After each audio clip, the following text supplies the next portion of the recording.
오늘 여러분들과 함께 나누고 싶은 말씀은 이런 고민에서 출발했으면 좋겠습니다. 우리 많은 크리스찬들 마음속에 누구나 다 갖고 있는 고민 하나가 있어요. 그게 바로 뭐냐 하면 헌신. 어디까지 해야 되고 어떤 기준으로 해야 되고 어떻게 해야 될 것인가. 이 부담감이 많습니다. 특별히 연말연시가 되면 작정하고 헌신하고 또 그런 걸 요청하는 기회들이 많이 있어요. 그러다 보니까 어디까지 헌신해야 될까? 내가 가지고 있는 건 모든 것 다 포기하면 그때 돼서야 내가 주님에 대한 그 헌신에 대한 부담감들을 조금 내려놓을 수 있을까? 이런 고민들을 많이 합니다. 저는 그 고민에서 이 설교를 출발하고 싶습니다. 그런데 재미있는 것은 그런 헌신에 대한 고민을 하고 있는 사람들이 이 본문을 읽을 때 부담을 더 많이 갖는다는 거예요. 전 재산을 팔아야 그 밭을 샀다. 그래서 이 말을 오해해서 이 헌신은 너무 크게 해야 되는구나 이런 느낌을 가져요. 아이러니컬하게도 이 본문은 헌신에 대한 부담감을 갖고 있는 우리들에게 그 짐을 가볍게 해주는 그 본문임에도 불구하고 사람들이 이렇게 오해하고 있습니다. 오늘 제가 5가지 앓려드릴 거예요. 첫째 교훈. 보물이 숨겨져 있는 밭을 사는 사람은 따라해 봅시다. 당연한 거다. 자연스러운 거다. 잘 기억하세요. 이 본문은 우리는 제일 먼저 뭘 생각하냐면 전 재산을 팔았다는 거가 눈에 보이는데 사실 이 본문이 강조하는 바는 보물이 숨겨져 있는 땅 사는 건 당연한 거라는 거예요. 여러분 체감에 와닿도록 제가 얘기를 해보겠습니다. 제 고향이 충청도예요. 수도권도 아니고 제 고향 충청도에 땅이 하나 있어요. 근데 땅이 5천만 원짜리 땅이에요. 수도권 개발 특구도 없고 거기 세종시가 생기는 데도 아니에요. 강원도 쪽이라서. 그런데 제가 거기 가서 우연히 뭔 일을 하다가 그 땅 속에 50억이 들어있는 걸 봤어요. 그리고 돌아와서 이 땅을 빨리 모르게 사야 되겠다 생각하고 와서 은행 통장을 다 뒤져보니까 현금이 500만 원뿐이 없어요. 집에 있는 거 다 털어도 사용 못 써요. 계산이 안 돼요? 네. 그래서 이걸 어떻게 하지? 해서 내 전세 자금, 대출 있는 대로 없는 대로 다 끌고 모으니까 5천만 원이 간신히 돼요. 내가 갖고 있는 거 모든 거 통틀어서 5천만 원이 됐어요. 물어보겠습니다. 그 땅 살 거예요? 말 거예요? 여기에 이런 분 계세요? 50억짜리 땅인데 내 전재산, 내 전세자금 다 빼서 5천만 원 전체 통통 털어서 할 때 나 이러다가 전세자금 없어지고 살까 말까 고민하는 분 있어요? 없어요? 없어요. 다시 한번 따라해봅니다. 숨겨진 보물 사는 건 뭐하다? 당연하다. 당연한 겁니다. 뭘 얘기하는지 아세요? 하나님이 여러분들에게 헌신을 요구할 때 여러분들이 납득되고 이해되는 수준에서만 헌신하기를 원하세요. 예수님은 결코 얼토당토도 않고 우리가 무리해서 헌신하는 거 원하지도 않습니다. 제가 성경적 예를 하나 들어볼게요. 베드로예요. 예수님이 십자가에 나 이제 제사장들에게 잡혀 죽는다 그랬더니 베드로가 거기서 갑자기 주책맞게 티 나와요. 안 됩니다, 주님. 주님 가시면 저도 따라가겠습니다. 주님 뭐라 그랬어요? 오버하지 마. 자기 가슴을 두드리면서 얘기합니다. 오버하지 마. 시작. 자기 이름 넣어서 시작. 선아, 오버하지 마. 시작. 안 하는 완악한 백성은 뭡니까? 오버하지 마세요. 베드로가 오버했어요. 나도 따라 죽겠습니다. 주님은 기대도 하지도 않았고 원하지도 않았어요. 그러니까 주님 뭐래? 너 나 못 따라와. 너 나 배신할 거야. 약 올리는 게 아니라 걔 수준은 지금 거기에요. 그래서 베드로가 실패했을 때 예수님이 혼내킵니까? 아니요. 쫓아와서 그래요. 베드로야, 너 나 사랑해? 혼내키는 게 아니에요. 너 수준이 거기였잖아. 근데 나중에 우리가 알고 있지만 전설을 따라 베드로 나중에 순교했습니다. 전 이렇게 짐작해봐요. 베드로 선생이 순교하실 때 처음에 예수님 그 십자가에 달리실 때처럼 공언하고 오버하고 그랬을까? 안 그랬을 것 같아요. 덤덤하게. 주님 가신 길이면 저도 가야죠. 근데 저 같은 놈이 어떻게 주님하고 똑같이 매달리겠습니까? 전 그냥 거꾸로 가려합니다. 자연스러운 거예요. 그때는 이미 그 믿음이 됐어요. 저는 여러 청자년들에게, 여기 젊은이들, 나이 드신 분들 상관없습니다. 액티브하게 신앙생활하다 보면 치열한 삶 속에서 많은 도전들과 또 헌신의 기회들이 와요. 그때마다 이런 선교사 하나 나타나갖고 막 무슨 설교하면 저래야 되나 보다. 전 이상한 선교사예요. 여러분한테 부담을 안 주는 선교사니까. 자연스럽게 따라가세요. 자연스럽게. 시작. 네, 잘 따라하셨어요. 대신 여기서 한 가지 우리가 잠깐 비껴서 생각해보면 이런 게 잠깐 찔리는 게 있어요. 그 얘기 뭐냐면 내가 헌신하는 게 내가 거기에 자연스러운 것까지만 헌신한다는 건 지금 내가 헌신한 열매가 내 수준이라는 거예요. 이해되셨죠? 그것만 주제 파악만 하고 넘어가면 돼요. 두 번째, 따라해봅니다. 따라하지 말고 숨겨진 보물의 주인공은 누가 숨겨진 보물의 주인공이라고 오늘 본문이 얘기하고 있죠? 이제 따라해봅시다. 지혜로운 농부. 저도 아침에 혀가 막 꼬여요. 지혜로운 농부. 성경에 보니까 지혜로운 농부가 숨겨진 밭의 보물을 사게 된대요. 지혜로운 농부가 뭘까? 그럼 다 고민을 해요. 지혜가 뭘까? 뭘 그렇게 고민을 해? 쉽지. 그 땅에 보물이 숨겨져 있다는 걸 아는 게 지혜야. 맞아요, 틀려요? 그러니까 이 지혜는 대치를 하면 뭐냐면 정보야, 정보. 그 땅에 보물이 있다는 정보를 아는 사람은 사요. 정보가 부정확하면 안 사지만 정확한 정보를 갖고 있으면 사요, 안 사요? 산단 말이에요. 정보예요. 결국은 정보를 갖고 있는 사람이 땅을 사는 거예요.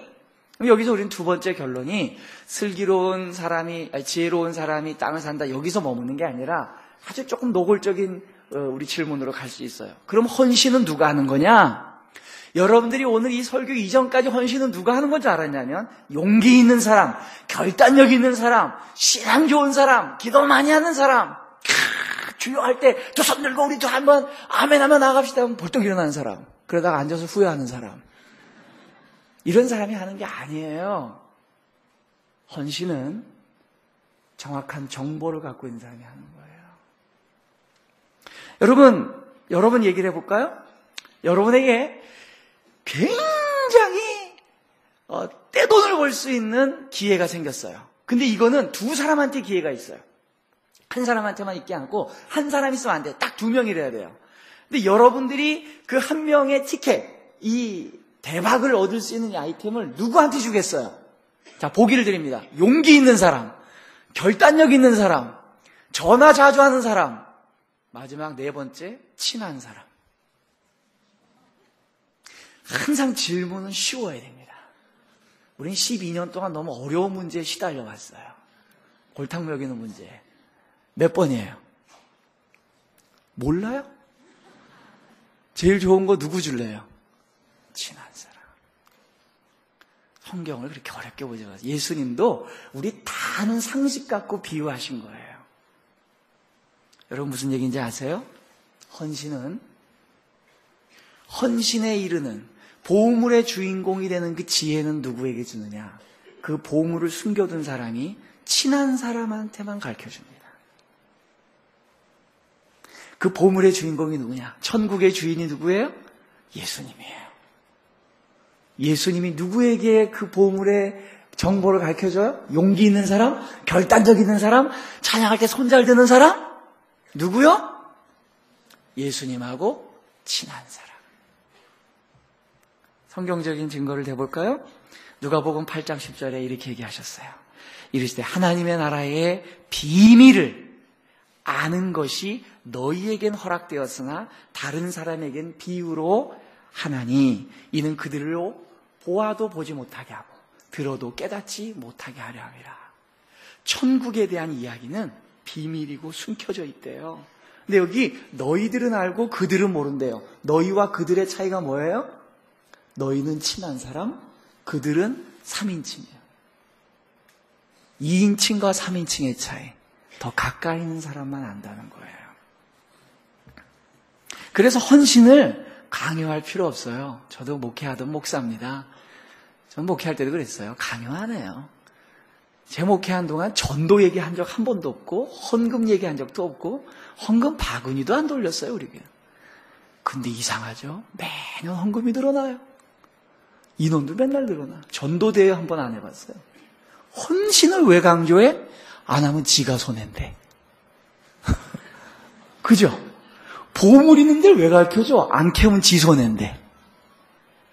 맞아요? 틀려요? 저 배 아파하는 눈길들 봐요. 강요할 필요가 없어요. 자, 여러분들이 잘 아는 마태복음 7장 22절에 23절 이런 말이 있어요. 그때 나더러 주여 주여 하는 사람이 많을 거다.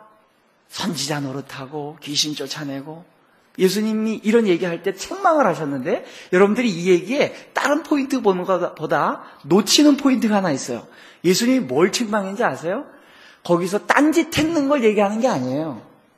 귀신 안 쫓아내고 성령 쫓아냈다고 책망하는 게 아니에요. 귀신 쫓아냈어요. 무슨 우상 숭배 추종자 노릇했다고 혼내키는 게 아니라 선지자 노릇했어요. 근데 주님이 뭐라고 혼내키는지 알아요? 이렇게 얘기해요. 예수님이 뭐라 하죠? 내가 너희를 도무지 알지 못하노라. 쉽게 얘기하면 뭐야? 나 너 몰라. 너하고 안 친해. 친하지 않다는 거예요. 모른다는 거예요. 여러분, 목사 노릇하고 무슨 간사 노릇하고 이게 중요한 게 아니에요. 친하냐가 중요한 거예요. 가가지고 예수님 저 선교사 하다 왔는데요. 저 목회 20년 하다 왔는데요. 근데 누구 그럼 헐 이게 아닌데 이래 되는 거죠. 예, 친해야 됩니다. 여러분들의 가장 중요한 오늘 핵심 포인트가 뭔지 아세요? 주님하고 친하세요. 천국의 비밀은 그 친한 사람에게 가르쳐줍니다. 세 번째, 진도 되게 빠르죠? 이 보물은 따라해봅시다. 감추어진 보물이다. 천국은 감추어진 보물입니다. 제가 좋아하는 표현입니다. 이렇게 따라해보세요. 보이지 않는 가치다. 여러분, 천국은 우리가 추정하고 우리가 가슴속에 갖고 있는 이 가치관은 보이지 않는 가치입니다. 오늘 이 본문에 마찬가지죠. 아까 얘기해 보겠습니다. 저희 고향 땅에 있는 땅이 얼마짜리라고요? 겉으로 보기에 5천만 원. 근데 속에 얼마가 숨겨 있다고요? 그거 어떻게 잘 알아 그렇게? 하여간 성경 구절 아까 내가 누가 보고 몇 장 얘기했죠? 몰라. 돈 얘기는 다 기억해. 남의 땅에 왜 이렇게 관심이 많아? 5천만 원, 50억은 왜 이렇게 기억을 해요? 딴 사람의 눈에는 5천만 원짜리예요. 정보를 알고 비밀을 아는 사람에겐 얼마예요? 50억. 천국의 비밀은요, 감춰져 있어요. 고린도전서 2장 7절에 이렇게 얘기해요. 은밀한 가운데 있는 하나님의 지혜가 어떤 것이냐? 그것은 감추어졌던 것이다. 골로새서 2장 2절부터 3절도 그렇게 얘기해요. 그리스도에 대해서 변증하는데 그 안에는, 그리스도 안에는 지혜와 지식의 모든 보화가 감추어져 있느니라. 우리 기독교인들의 가치는 우리가 눈을 뜨고 바라봐야 될 것은 보이지 않는 가치입니다. 반면에 세상에 익숙한 가치는 보이는 가치예요. 보이는 거에 익숙하고 보이는 것으로 잣대를 삼고 보이는 것으로 선택의 기준을 삼는 게 세상의 잣대입니다. 대단히 죄송한 얘기지만 수많은 크리스찬들도 이 세상살이에 살다 보니 우리들도 보이는 거에 너무 익숙해져 있어요. 그러다 보니 보이는 거에 익숙해져 있는 사람들은 보이지 않는 가치를 선택할 줄도 모르고 선택할 엄두도 못 내고 선택할 꿈도 못 꿔요. 내가 무엇인가를 선택해야 될 순간이 오면 보이지 않는 가치에 대해서는 전혀 분별력이 없어요. 보이는 것 가치를 먼저 끌어오게 되어 있어요. 그게 교회도 똑같다는데 슬픔이 있는 겁니다. 근데 오늘 주님은 그렇게 이야기하고 계십니다. 당시의 종교 지도자들이 보이는 가치에 확 휩싸여 있었어요. 기도를 해도 사거리에서 하고 거룩한 옷을 입고 보여지는 가치에 충실하고 살고 있었어요. 그럴 때 주님은 경종을 울립니다. 보이지 않는 가치에 주목하고 눈을 떠라. 그래서 제가 제일 좋아하는 성경 구절이 있습니다. 고린도 후서 4장 18절. 이례적으로 2번 얘기해 주겠습니다. 고린도 후서 4장 18절. 안 받아 적는 사람은 바보입니다. 제가 읽어 드릴게요. 우리가 주목하는 것은, 우리가 뚫어지게 응시하고 쳐다봐야 될 것은 보이는 것이 아니요 보이지 않는 것이니, 보이는 것은 잠깐이요 보이지 않는 것은 영원하니라. 이거 하나 갖고도 설교 5번을 할 수 있어요. 그러나 오늘은 보이지 않게 한 번만 하고 넘어갑니다. 더 재밌는 건 또 뭐냐 하면 여러분들이 잊고 사는 것 중에 가장 중요한 교훈이 있습니다. 디모데전서 1장 17절이 증언하고 있지만 하나님은 보이는 분이다, 보이지 않는 분이다? 보이지 않는 분이다. 전 세계 모든 종교 가운데 유일하게 보이지 않는 신을 믿는 게 기독교입니다. 근데 그 보이지 않는 신이 나를 좀 보여게 해달라고 얘기하신 게 아니라 그분이 뭐라고 10계명에 얘기했냐면 2번째 계명에 하늘 위로나 땅에나 물속에 있는 거나 어느 것의 형상도 만들어라, 만들지 말라? 만들지 마라. 보이는 거 만들지 마라. 자기가 보이지 않는 존재이시면서 보이지 않는 가치를 지속하기를 원하셨어요. 이게 기독교의 본질입니다. 여러분들이 잘 아는 히브리서 11장 1절은 뭐예요? 믿음은 바라는 것들의 실상이요 보이지 않는 것들의 증거다. 히브리서 11장 7절도 그러죠. 노아는 아직 보이지 않는 일에 경고하심을 받았다. 한도 끝도 없어요. 27절에도 보면 보이지 아니하는 자를 보는 것 같이 하여 그 고통을 참고 고난의 시간들을 참았다. 롯과 아브라함이 선택을 해야 될 시점이 됐습니다. 롯은 무엇을 선택했죠? 당장에 보이는 발달된 도시 소돔과 고모라를 선택했어요. 당장에 좋은 거. 아브라함은 보이지 않아요. 선택의 기회조차 없었어요. 근데 거기에 하나님의 임재가 있었습니다. 저는 교회가 주목해야 될 게 뭐냐? 교회도 다른 똑같은 세상과 같은 기준으로 보이는 잣대를 갖고 가기 시작하면 그건 세상하고 다를 바가 없어요. 보이지 않는 가치를 볼 수 있어야 됩니다. 요한복음 9장 41절에 예수님은 이렇게 경고하셨습니다. 예수께서 이르시되 너희가 맹인되었더라면 죄가 없었으려니와 본다고 하니 너희 죄가 그저 있느니라. 무슨 뜻인지 아세요? 당시의 종교 지도자들이 나는 다 볼 수 있어, 내가 다 판단할 수 있어, 내가 다 기준이야 라고 생각하니까 니들이 차라리 소경이었으면 너희들이 죄가 사함받았을 텐데 다 보고 내가 다 판단할 수 있다고 하니 니들은 죄 사함 받기는 어렵겠다. 이 말씀 앞에 우리가 어떻게 서야 될까요? 네 번째,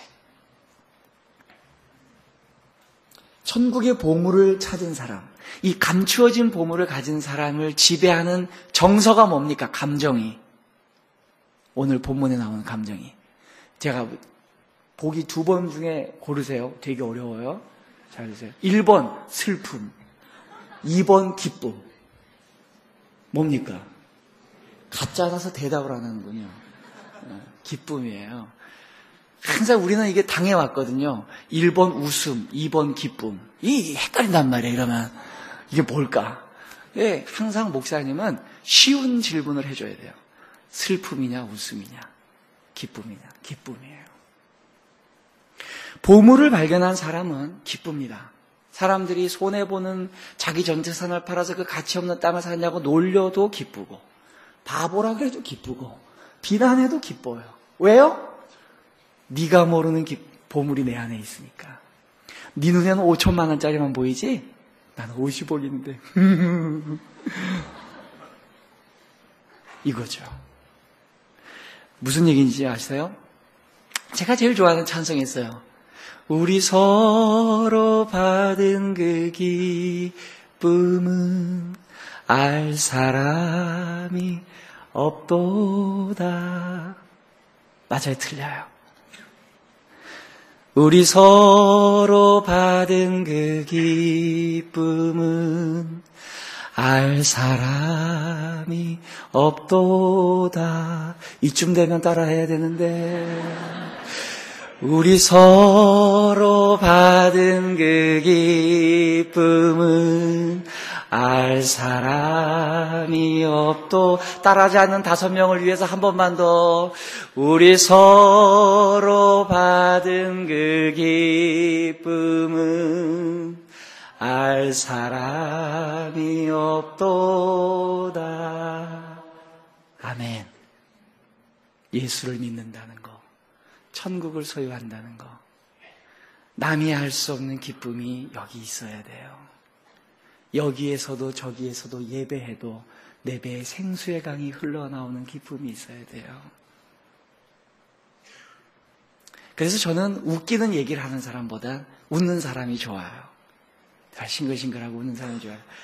그래서 제가 늘 버릇처럼 하는 말이 있습니다. 기독교의 모든 교리를 모아놓은 걸 복음이라 그럽니다. 마태복음, 마가복음, 누가복음, 요한복음. 복음은 한문이에요. 한글로 뭐게요? 앞에는 기자와 같은데 기쁜 소식. 복음은 진지한 소식, 시리어스한 소식, 긴장된 소식이 아니라 복음은 기쁜 소식입니다. 물론 복음 안에는 진지하고 신중하고 아주 개혁적인 것도 있지만 더 핵심적인 건 뭐예요? 복음은 기쁨이에요. 한국교회가 이걸 잃어버렸어요. 죄송합니다. 뭐 이렇게 일개 한 선교사가 한국교회에서 취소, 그건. 뭐가 기쁨의 주인이에요? 여러분들 안에 빼앗아 갈 수 없는 기쁨의 원천이 누구예요? 보세요. 내가 캔 보화가 뭔지. 감추어진 보물을 갖고 있는 사람은 억누를 수 없는 기쁨이 안에 있어요. 남이 이해할 수 없는 기쁨이 이 안에 있어요. 그래서 좋아요. 그래서 행복해요. 5번째, 가기 전에. 결론은 굉장히 아꼈다고 해야 되잖아요. 이쯤에서 우리가 한번 생각해 볼 게 있어요. 이 밭을 향해서 갖고 있는 저는 5 관점이 보입니다. 5명의 서로 다른 관점이 보여요. 그 중에 여러분들이 어디에 서 있는지 보세요. 첫 번째 부류. 땅에 아예 관심 없는 사람이 있어요. 5천만 원짜리든 50억짜리든 관심이 아예 없는 사람이 있어요. 신앙적으로 보면 이 사람은 어떤 사람이죠? 신앙이라는 것 자체에 아예 관심이 없어. 불교든 기독교든 뭐 아무도 상관없어요. 이런 부류예요. 2 번째, 어떤 사람이 땅을 산 걸 보고 바보같이 여기는 사람이 있어요. 그죠? 아이고, 자기 전셋값 다 빼가지고 저거 5천만 원짜리 시골 땅 샀대. 그 바보 아니야?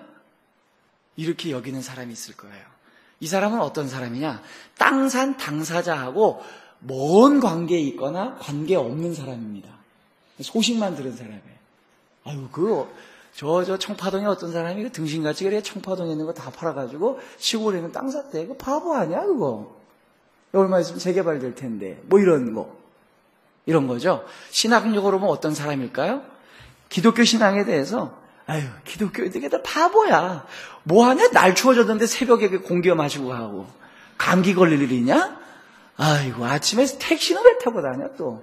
내가 뭐가 나오네, 등신들. 이런 거야. 죄송합니다. 등자는 빼주시기 바랍니다. 바보로 여기죠. 3 번째 부류는 누가인지 아세요? 비난하는 사람이 있어요. 땅 샀다고 비난하는 거죠. 누굴까요? 땅 산 당사자 직접 연관이 된 사람이에요. 부인이거나 자식이거나 친구거나 투자자예요. 그래서 남편이 가가지고 덜컥 계약을 하고 왔네. 집 문서 다 팔아가지고. 마누라가, 이 부인이 어떻게 해요? 죽어! 이벤수야, 내가 얼마나 아끼고 했는데, 아유, 죽어라. 너무 리얼하다고 해서 제가 그렇게 사는 사람인 줄 착각하지 마시기 바랍니다. 단지 연기력이 좋을 뿐입니다. 이렇게 하겠죠. 여러분, 우리 주변에 기독교 욕하는 사람들 있죠. 반기독교, NT. 얼마나 열정적이에요. 버스에다가 붙이고 다녀. 와, 대단한 열정이에요. 왜 그럴까요? 자기와 직접 연관된 사람이 예수에 미쳤거든. 바보 같은 짓 계속 하거든. 남이 바보같이 하면 그냥 바보라 그럴 텐데, 내 아내가, 내 자식이, 내 동생이, 내 사촌이 이게 새벽마다 나가네, 교회를 어디를. 월급도 찌꼬리만 한데 맨날 택시비로 교회 가야 된다 그러고 11조는 꼬박꼬박 뛰고 왜 이렇게 사는 건지 이해가 안 되는 거예요. 그러니까 뭐예요? 비난하는 거예요. 그죠? 근데 비난당해도 진짜 보물을 갖고 있는 사람은 어때요? 견뎌요. 아이고 그래라. 넌 네 눈에는 5천만 원짜리 뿐이 안 보이지. 나는 50억이 있는데 뭐. 미안해. 말 못해줘서 설명할 게 없네. 뭐라고 표현할 방법이 없네. 그거야 이게. 뭐 설명해야 될 때 설명할 방법이 없네. 왜냐하면 보물의 주인이 안 가르쳐주면 설명으로 안 되는 거거든. 말이 돼야 안 돼요. 계속 말려드는 느낌이죠. 뭔가가 이게 지금. 네. 네 번째 부류가 있어요. 네 번째 부류 누군지 아세요? 흉내내는 사람이 있어요. 어떤 분이 5천만 원짜리 땅을 샀더니 거기에 50억이 들어있다는 얘기를 들었어요. 뒤늦게 꼭 뒷바람 난 사람들이 문제죠. 나도 그러면. 그래서 나도 그럼 그 주변에 내 땅이 뭐 홍천이었으면 난 그럼 가평이라도 하나 사볼까? 이런 부류들. 살라고 드니까 뭐래요? 손해볼 것 같아. 보물이 안 나올 것 같아. 근데 또 안 살라니 또 어떻게 돼요? 50억 놓칠 것 같아. 여기에서 머뭇머뭇하는 사람들. 살려니 내 재산이 아깝고 안 살려니 보물이 아깝고. 이게 뭔지 아세요? 오늘날의 대부분의 크리스찬들이 여기에 머물러 있지 않나 생각해 봅니다. 왜 전 재산을 다 드리고 왜 내 모든 걸 내려놓지 못해요? 문제는 뭐냐? 친밀도에서 나오는 정보가 없기 때문이에요. 내가 투자하려고 하는 이 헌신에 명확한 정보와 이것을 투자해도 망하지 않는다는 확신이 없기 때문에 머뭇머뭇하는 거예요. 그때는 어떻게 해야 될까요? 하지 마세요. 하면 괜히 원망만 해. 믿습니다. 저도 한번 선교사님처럼 목사님처럼 한번 내려놓고 하고. 뭘 내려놔 내려놓긴. 내지 나와서 멱살이나 잡지 마세요. 다섯 번째 부류는 어떤 사람이냐? 보물에 대한 정확한 보물을 보고 캐서 남이 흉내낼 수 없는, 뺏어갈 수 없는 기쁨을 가지고 사는 사람입니다. 이제 결론입니다. 다섯 번째 교훈. 그럼 이 다섯 번째 이 보물을 캐서 그 기쁨의 주인공이 되는 비결이 뭐냐? 그리고 또 그 보물이 뭐냐? 보물은 뭘까요? 천국이고요. 그 보물은 예수 그리스도입니다. 예수 그리스도가 이 모든 비유의 총괄적인 분이에요. 예수님이 어떤 분이에요? 자기 모든 기득권을 다 내려놓고 이 천국을 사신 분입니다. 하나님 나라를 위해 하늘 보좌 버리시고 삼위일체의 그 2위의 자리를 버리시고 이 땅에 오셨어요. 그분은 참 지혜 되신 분입니다. 잠언서가 말하는 그 인격적인 지혜가 바로 예수 그리스도예요. 그는 보이지 않는 가치의 실체십니다. 그분은 억누를 수 없는 기쁨을 갖고 살던 분이에요. 그래서 내 배에 생수의 강이 흘러나온다. 이 보물은, 예수 그리스도는 어떤 분이냐? 숨겨져 있는 보물인데 마냥 숨겨져 있기를 원하는 보물이 아니라 드러나기를 원하는 보물이라는 거예요. 이게 여러분들이 알아야 될 마지막 교훈입니다. 감춰져 있는 보물이지만 그 보물은 드러나기를 원해요. 또 발견되기를 원해요. 진짜 무가치하지만 그 속에 진정한 가치가 있다는 걸 알고 투자하고 헌신하는 사람들에게 기꺼이 꽃갱이를 들고 그 땅을 파기를 원하는 자들이 발견하고 또 발견되어서 이 모든 열방들이 예수 그리스도의 이름으로 가득 차기를 바라는 것, 그게 천국의 비밀이에요. 마지막으로 제 소개를 하고 마칠까 합니다. 저도 1000명 넘는 교회 담임을 하던 사람입니다. 작년까지. 그러다가 제가 보물을 발견했어요. 그 보물을 발견하고 어떤 분들이 우리 교회 담임 목사직을 내려놓으셨어요. 뭘 내려놔? 더 좋은 게 있으니까 간 거죠. 전혀 이상할 게 없어요. 다시 한번 당연한 거예요. 숨겨진 보물을 가질 수 있느냐의 시금석은 바로 얼마나 자연스럽게 그 보물의 정보를 갖고 있느냐, 그 정보의 주인 되신 주님과 얼마나 친밀하느냐, 그리고 보이지 않는 가치를 볼 수 있느냐, 주체할 수 없는 기쁨이 내 안에 있느냐, 무엇보다도 예수 그리스도 발견되어지기를 원하는 그 복음이 열방까지 어떻게 나아가는 데 일조할 수 있느냐, 여기에 있다고 봅니다. 우리 예배자라는 찬양 같이 부르고 주여 이렇게 기도하겠습니다. 주님, 오버하지 않게 해주세요. 주님, 보다 앞서지도 뒤서지도 않게 해주시고 주님과 친해지기를 원합니다. 보이지 않는 가치를 볼 수 있는 눈을 주시옵소서. 주체할 수 없는 기쁨을 회복하여 주시옵소서. 이 찬양 부르고 각자 기도하고 되돌아가시겠습니다.